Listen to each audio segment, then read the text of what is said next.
The one thing, of course, in there that we did wrap were the flower heads on Agave montana.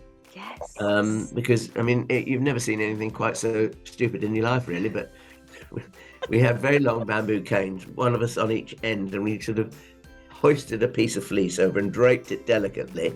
And then we'd had to move around and drape another piece over the other way, and then another piece, and so it had 4 layers of fleece on it. I just hope that it will be, it's, come through the cold weather and we'll be fine. I think I can have some fun with baby. This is like some sort of big chomping set of teeth. Hello and welcome to episode 101 of Talking Dirty. Over at East Ruston Old Vicarage, wrapped up like he's ready for a blizzard, even though he's sitting next to a fire. So watch him gradually redden in the face over the course of the podcast, or imagine it if you're listening to the audio version. We have Alan Edward Herbert Gray, our happy and very handsome horticulturalist. Well, thank you for that wonderful warming introduction on this very, very cold day. I think, as we were saying off camera, this is probably our once in 10 years really, really cold winter. Anyway, warming us up from Cambridgeshire, looking absolutely radiant, we have Thordis Maria Sophia Fredriksson. And how are you? I'm very good. We should say by the time this goes out in the world, hopefully things will be a lot milder, but we're recording this in the heart of that really, really cold snap when lots of us have probably lost various precious plants and are feeling or trying to be opportunistic about it and see the great potential in those blank spots in the garden. But, bear with us if we feel a little emotional at times. We'll probably talk a bit about that with this week's guest, her first appearance on Talking Dirty, though I don't know why it's taken us so long to invite you along. Barbara Segall, what is your middle name? It's Jean. Oh, lovely. I think you should be Barbara Jean. Okay, yes. I'm happy to be Barbara Jean. Yeah, no, that sounds good. They go together well. Jean was my grandmother's name, so that was how I got Jean. Well, do you know Edward Herbert, which is me, both grandfathers? Oh, wow. So that's how I got those. Oh. I have a grandmother in there. You have? Oh, good. Which one? That's the Sophia or Sophia. It's kind of Sophia. It's supposed to be Sophia because it's Icelandic, but it got anglicised like everything else. Your Icelandic origin. How wonderful. Just don't quiz me on it. I haven't read a saga. I own very few itchy jumpers. Oh. Can't speak it, not very well versed. Now, Barbara, you are just such an icon in the gardening world. You are this award-winning garden writer who's just written for everything and been across so many different magazines and publications. It's wonderful to have you along for Talking Dirty, and we're particularly pleased that you've been out in the freezing conditions to go and get your show and tell, which we'll come on to later. But what's prompted us, long overdue, to book you is this marvellous coffee table book. I've got one. We both have and both adore. Oh, do you? Oh, that's so lovely. Yes. And I was looking through this, and I think one of the things is that what's difficult about it is you've got to sit down and look at it and read it and let it get you, because there's a danger that you could look at this and say, oh, not another coffee table book on gardening, pretty pictures and all the rest of it. Well, yes, it is, but it's also packed full of interesting bits, tips, knowledge. Yeah. And those pictures by Clive Bursnell were absolutely fabulous, or are absolutely fabulous. Oh, they're lovely. Yeah. And I think there's so much to be learned from the combinations, the planting combinations, the way people use different artifacts in their garden. I'm not a great advocate of rusty metal, but I did like that rusty metal bird that quivers in the breeze in one of the gardens. That's a whimsical touch, and I think I love that. Yeah, that was the Malthouse Farm. That was lovely. Yeah. Yes. It's Secret Gardens of the Southeast. So obviously, you had your geographical location. You had the concept of secret gardens. So that immediately ruled out your Dixters and your obvious ones. But the idea of a secret garden, I know, is a little tricky. So how did you figure out what you were going to include? It's always been good gardens that are included, as someone who gardens at East Ruston will know. That was included in the previous book, Secret Gardens of East Anglia. But no, it was a question of building up a list. And some of the gardens I knew from a long time ago when I lived in London and I used to go visiting in the southeast. But I had lots of recommendations from different garden designer friends or editor friends who sort of said, oh, you must have this, or try and get there, or whatever. And I realized that actually some of the gardens were new to me. And so therefore I could use the word secret because I hadn't known about them or hadn't visited them. So, that was the basis. They possibly are very well known to some people. Funnily enough, Arundel Castle, which has got this beautiful walled garden, people have told the head gardener there that they visited the castle many times, but they didn't know there was a garden there. I think that sort of thing often happens when you have a very large property, such as a castle, for instance. And, they don't have a front lawn, do they? No. It's a different scale altogether. That's right. You can't peek over the garden No. gate. But some of the plots, we've got the sort of more sprawling acres of castles or Sussex Prairie Garden, things like that. But then some of them are really dinky. It's the first garden in the book, I think, which is really postage stamp sized. It's the kind of one that opens for the National Garden Scheme and is absolutely packed out with choice plants. How the heck did you get 500 people through the gate? That's what I'd like to know. In single file and then reverse and go out. Must be 87 Albert Street, I think, looking at my notes. That's right, it is. It was wonderful, just jam-packed, as you said, with plants and everything, going up the side, ladders with succulents on them, plants in the ground. See, that's what I mean by an idea, Barbara, because, or shall we say Barbara Jean, because you've got an old defunct stepladder, one that's getting a bit rickety. Well, don't throw it away, but use it as a display in the summer for plants in pots. It's a wonderful idea. Exactly. You've got about 8 rows that you can fill. Yeah. No, it's really good. I'll tell you one of the gardens that instantly drew me to the book, and that was Long Barn. Oh, yes. Long Barn, it's for people that don't know, it was the previous garden to Vita Sackville West and Harold Nicholson. That's where they first had a garden together. And I found it very interesting to see because I'd read about it in various books, especially some of the things that Vita has written. But, I'd never seen it. And I know somebody else has got it now and somebody else gardens there. Maybe they've changed a few things, but there are quite a few things that I don't think they have changed.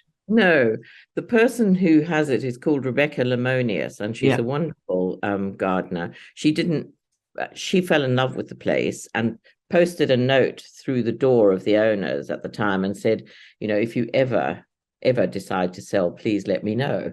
And they, of course, did when they were ready to sell. How romantic is that? But prior to her,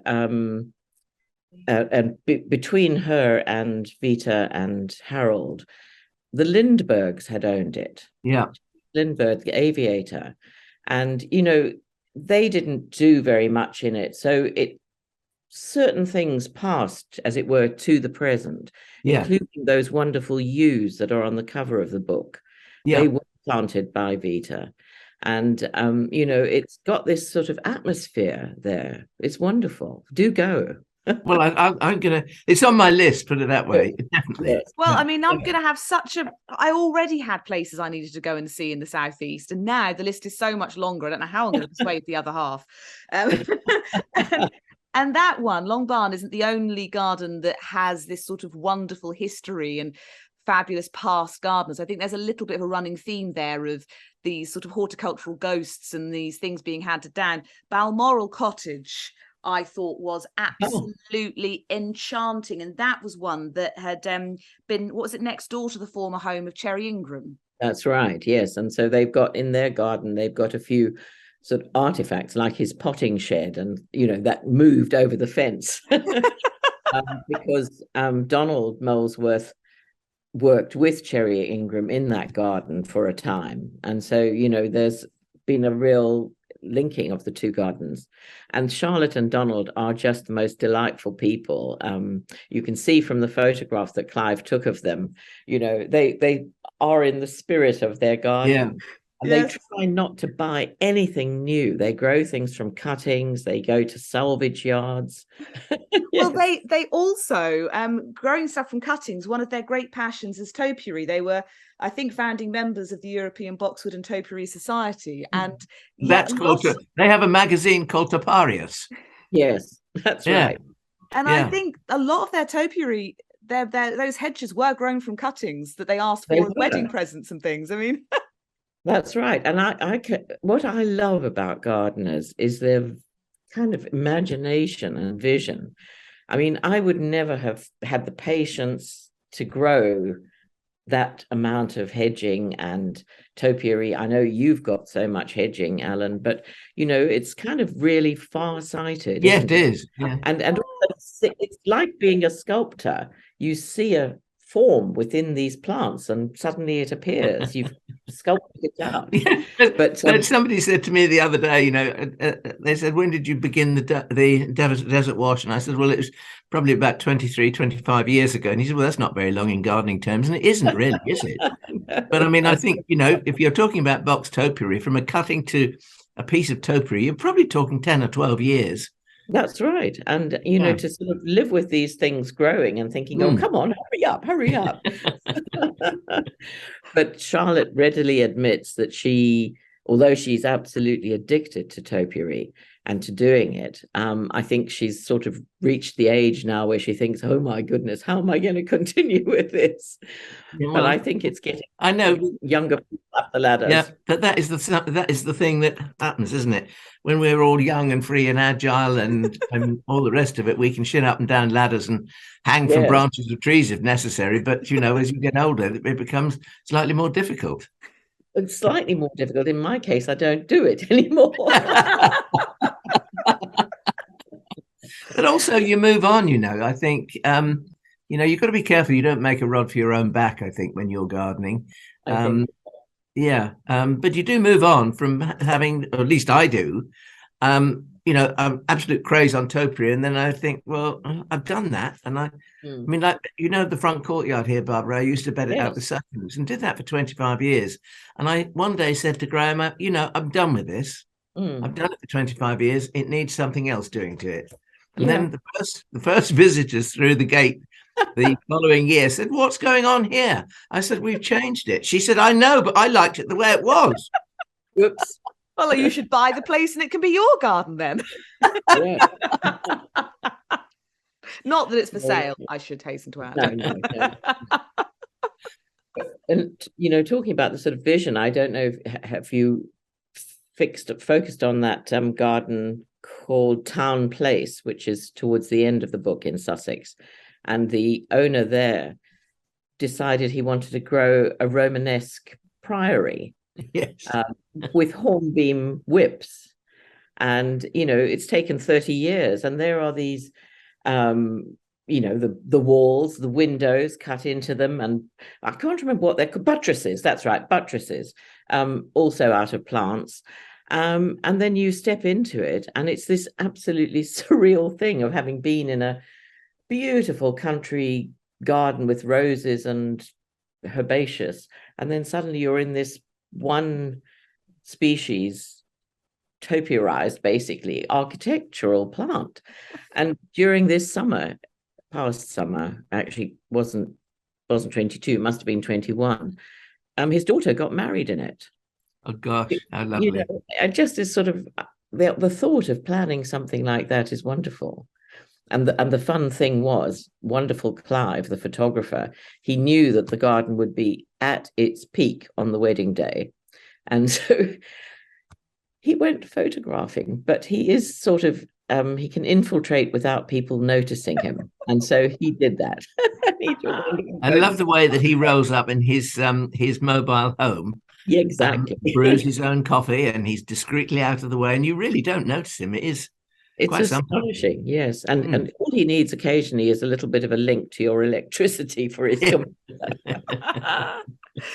I think one of the joys of putting this together must have been the people you meet. It's all the stories. I've been extremely lucky in my time working in radio to get to visit lots of gardens. They are some of the least efficient radio recordings I ever do, because I'm interested. This is, even if it's a tiny plot, the blood, sweat, tears, hours of effort, loads of money poured into a plot. As soon as you've got a captive audience, I'm there for hours. I don't mind. The edit's a nightmare, but the actual experience is wonderful. And I'm sure it's so similar for you. There's so much to learn when you go to a garden. There's planting combinations, there's the history behind it, their inspiration, their wranglings over, if it's a couple, what they wanted to do with it. Yes, how they divide it. Yes. No, it's exactly that. And, that's the best part, is meeting the people and seeing the plants and seeing the garden. And then you come home and you've got sort of hours of tape recording to listen to, and you sort of think, who is this person whittling on? That's not there. But it is wonderful, because you can, as they talk, you can visualize the garden again. So it's a wonderful means of doing an interview, I think. Yeah, and we do all get so emotionally linked to our gardens and affected by them. And it's something we talked about a bit with Cleve West in our previous episode, which I'll link to if you haven't seen it. It's something we were talking about before we sort of properly started recording, because we have had this cold blast. Alan hasn't had any snow, but I think in Suffolk and in Cambridgeshire, we have had some really, really freezing conditions, frozen fog, snow, frozen snow. I mean, it's really been quite treacherous, actually, at this particular point. No, it has been. And I think you've said about the sort of atmospheric places, and Alan mentioned Longbarn, and the owner there, Rebecca, told me that there are people who really are, I suppose, aficionados of Vita Sackville West and of Sissinghurst, and they come to that garden and they get so overwhelmed by the beauty, because Rebecca puts a very light touch on it. Although she gardens in a modern way, she is still holding the structure that she knows is the older structure. And they come there and they get overwhelmed. And she says, we call them our weepers, because they come and they weep. Yeah. No, it does happen, actually. It's happened in the garden here several times. Has it, Alan? Yes, it has. I mean, I remember one day our cornfield moved a Frenchman to tears. Oh, well, it was beautiful, your field. I love it. And I've had a lady on one occasion thrust a £10 note into my hands, and she said, have this, I love it, and cried, and it was gone. Well, gardens do have that effect on people. And I mean, I will never forget the moment that I first walked. It was a beautiful sunny evening. It's one of your garden parties, and I walked out at East Ruston towards your exotic garden, but came to it up into your big structure that you've got the vine growing over. Yeah. And the fountain was on, and that was sparkling, and the sun was low. It was a beautiful, warm, sunny summer evening, and it was like being transported to some sort of heaven. I didn't cry.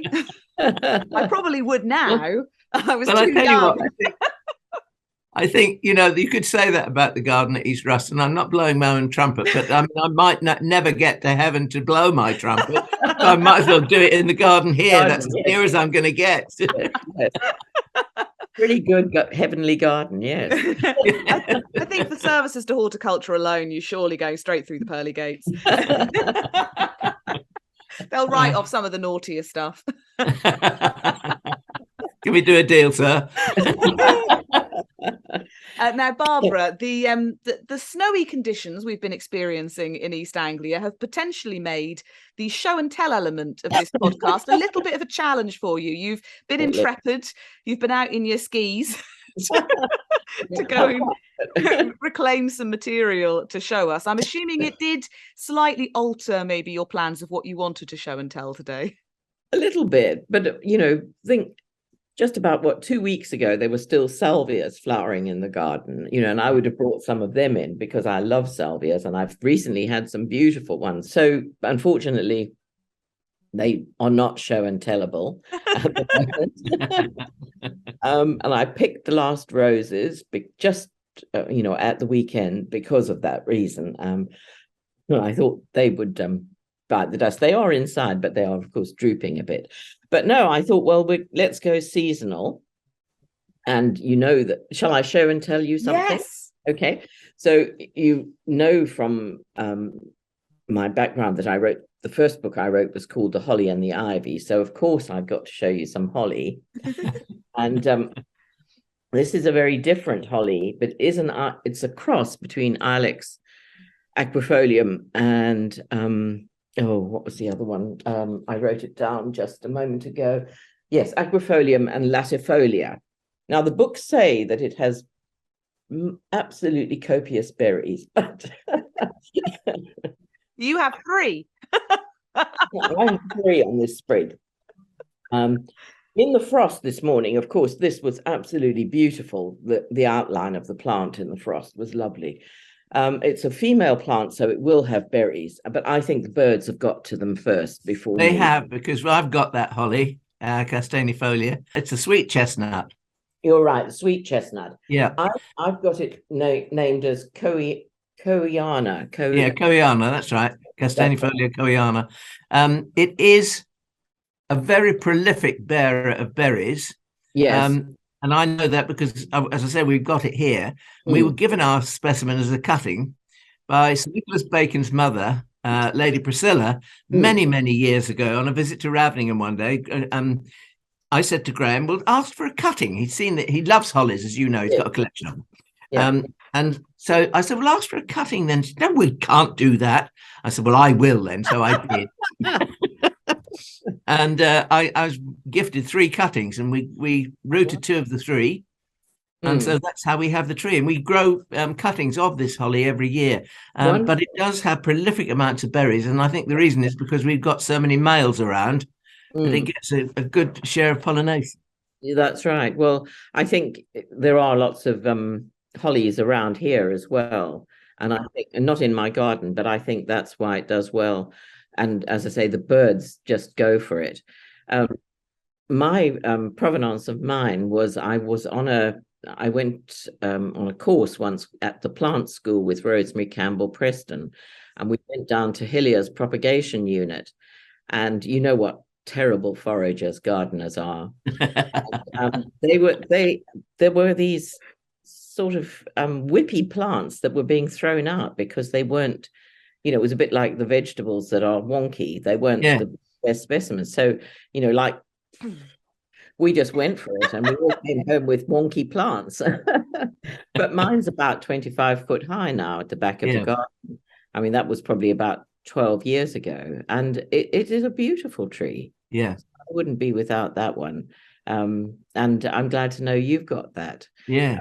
And I must ask you more about Graham's holly collection, because I'm always interested in people who've got different species. And there was someone near you called Peter Boardman. Absolutely, yes. We got 1 or 2 sort of fairly rare hollies that came from Peter, actually. He died, unfortunately. I know, yeah. But before he died, he introduced us to a woman called Susan Andrews. Yep. And Susan Andrews, I think, is at Kew, I believe.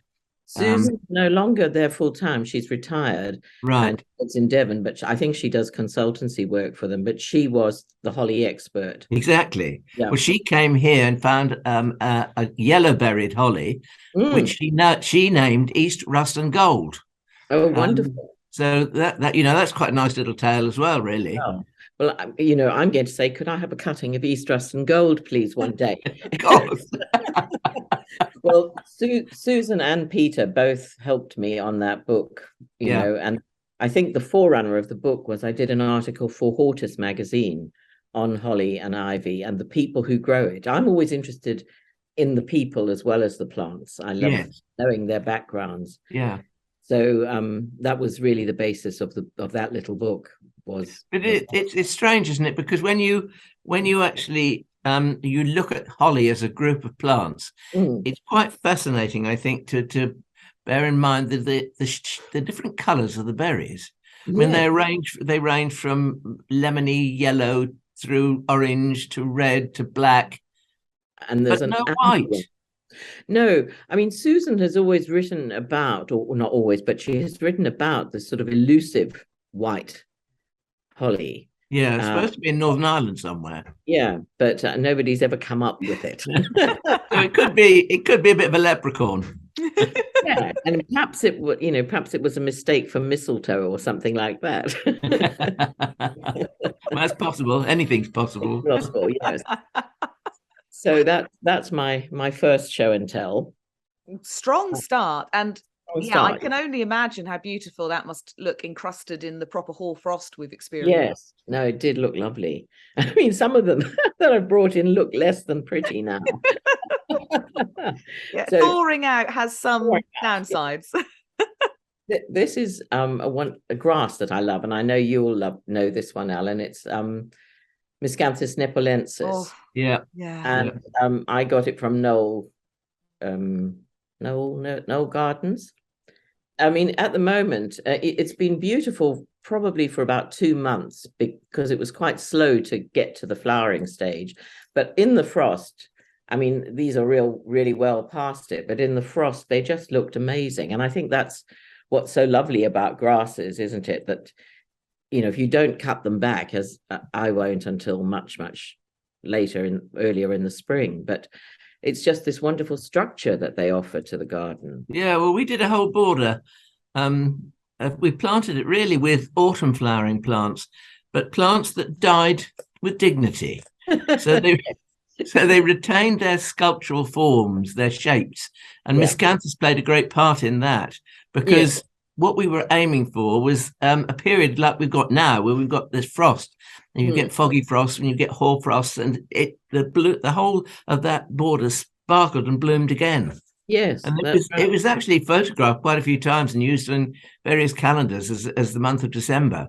Wonderful. Yeah. No, well, I just love it at this season. What remains, as you say, that died. But I'll tell you something else, Barbara, which is obviously very sensible from a gardener's point of view, that if you try and cut your borders and so do this so-called nonsense of putting the garden to bed, you miss out on those lovely sculptural forms when they're kissed by frost.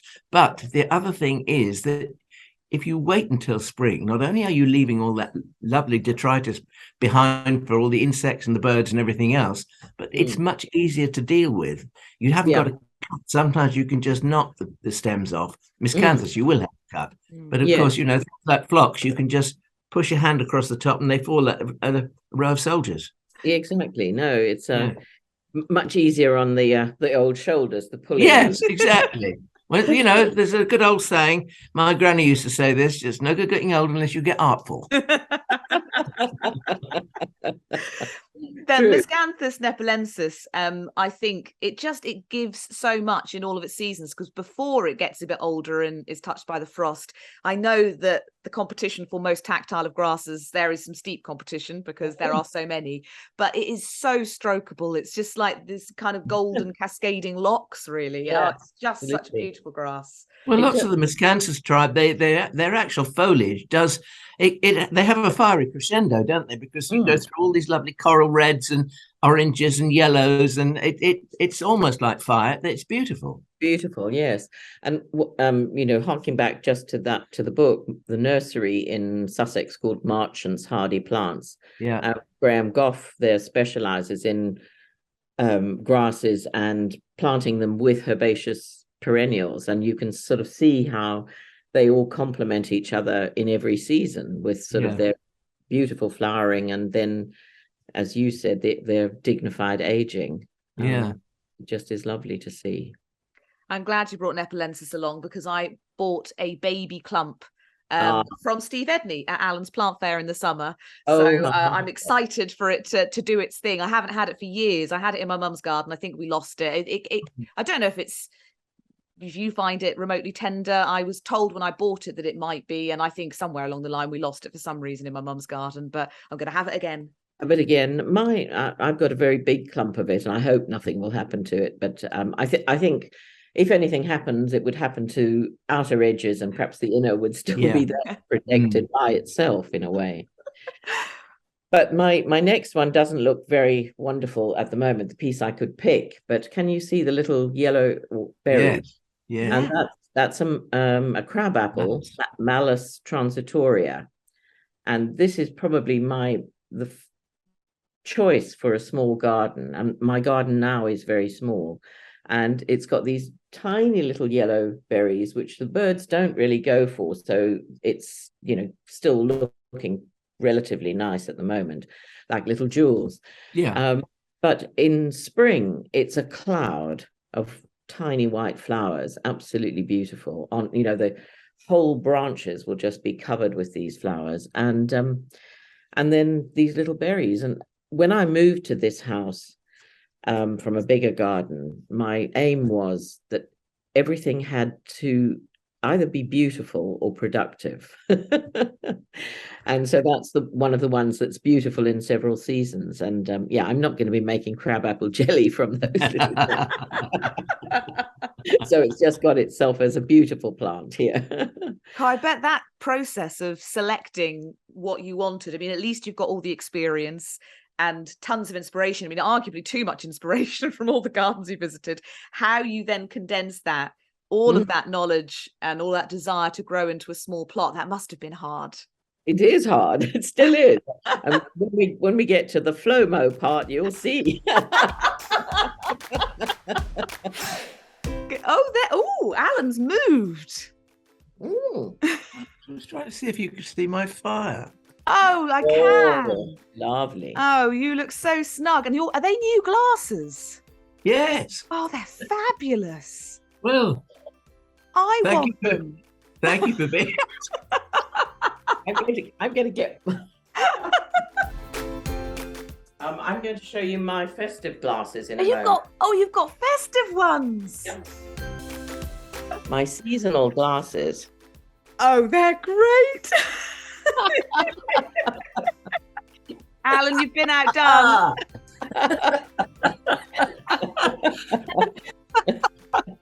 Oh dear, how fantastic. They're called fun festive glasses. There's a smaller version, and then there's the version with at the top. Like if Dame Edna did Christmas glasses. That's right. And this one's for the shy retiring person. Not Alan. Or in fact anybody involved with this podcast, really.